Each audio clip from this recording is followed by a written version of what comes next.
Rinda Ministry about Linda Mary Muthoni, Kogagon good seat, Kotiga Matigan, Emoni, Goverlega, Mushkaro, Charge, get the Sosek about Linda, Correct again, never get Chiglicha, got young men and Abasariat, Asegania in Conegita. Kosipiang Muthoni, Komago, Ibar Chiglis yet Cole, Changa Mati Kerita, a Chitendam and not in Abasariata, or the Enquenut, not in Abaga Matic, El Fuseglaw, Coin El Fusek Somok Akpogal Mood, Co Imoj Cotendam and Abasariata, or the Mogo, Cogon Sergalit about Emoni, Kakpo, the Kibaki Gergelega, Much Kate, let Yaniton.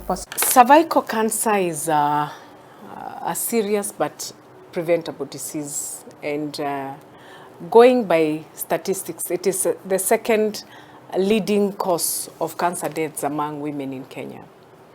And almost 6,000 women are diagnosed every year, and more than half of those women die because of the same. And why do these women die? It is because of one, late diagnosis, because cancer cervical cancer develops very slowly and can be detected early through screening. Therefore, it is my prayer that going with the WHO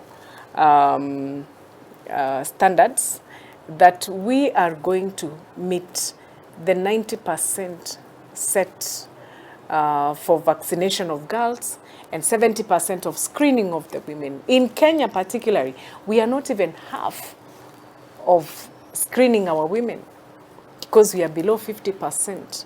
Most women do not go to hospitals. Most women are not getting screened.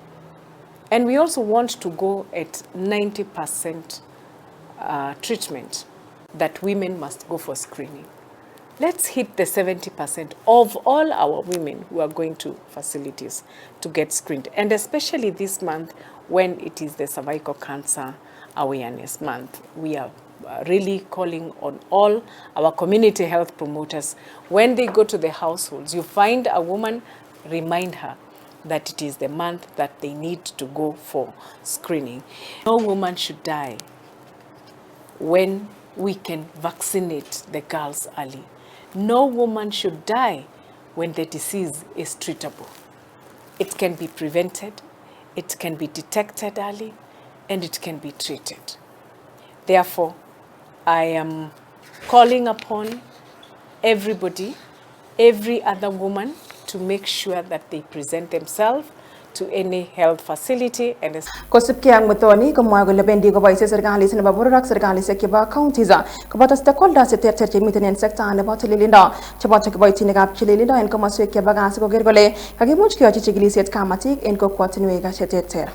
Kenya is very committed to the global goal of eliminating cervical cancer as a public health problem. And as I have highlighted before, 90% of HPV vaccination to our young girls who are below 14 years, screening, voluntary screening for our women between the ages of 25 and 49 years. And that takes 70% of that if we are able to screen them. And equally 90% treatment of all the cervical cancer cases that are presented in our facilities. Therefore, we are very committed to the goal of eliminating cancer as a public health problem. And as a government, we have been able to launch the National Cervical Cancer Elimination Action Plan of 2025 to 2030, and that's a plus. At the moment, SHA has a package of 800,000 for treatment of cancer, and that should be a motivation that if you are sick, then